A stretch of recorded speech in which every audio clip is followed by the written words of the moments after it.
కర్ణాటక రాష్ట్రంలోని 16 ఏళ్లలోపు పిల్లలకు సోషల్ మీడియా నిషేధం కర్ణాటక ప్రభుత్వం ఒక చరిత్రాత్మక నిర్ణయం తీసుకుంది. ఇకపై రాష్ట్రంలో 16 ఏళ్లలోపు పిల్లలు సోషల్ మీడియా వాడటాన్ని పూర్తిగా నిషేధించినట్లు ప్రకటించింది. కర్ణాటక సీఎం సిద్ధరామయ్య శుక్రవారం శాసనసభలో 2026-2027 ఆర్థిక సంవత్సరానికి సంబంధించిన రాష్ట్ర బడ్జెట్ను ప్రవేశపెడుతూ ఈ ప్రకటన చేశారు.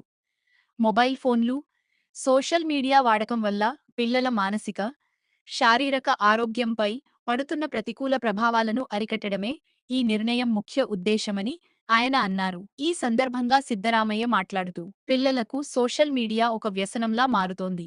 దీంతో మానసిక అనారోగ్య సమస్యలు వస్తున్నాయి. ఒంటరిగా ఉండేందుకే ఆసక్తి చూపిస్తున్నారు.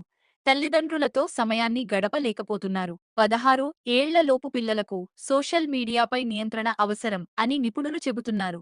ప్రపంచవ్యాప్తంగా అభివృద్ధి చెందిన దేశాలు ఇలాంటి చర్యలు తీసుకుంటున్నాయి. ఈ క్రమంలోనే కర్ణాటక ప్రభుత్వం కూడా 16 ఏళ్లలోపు పిల్లలకు సోషల్ మీడియాను నిషేధిస్తూ నిర్ణయం తీసుకుంది అని అన్నారు.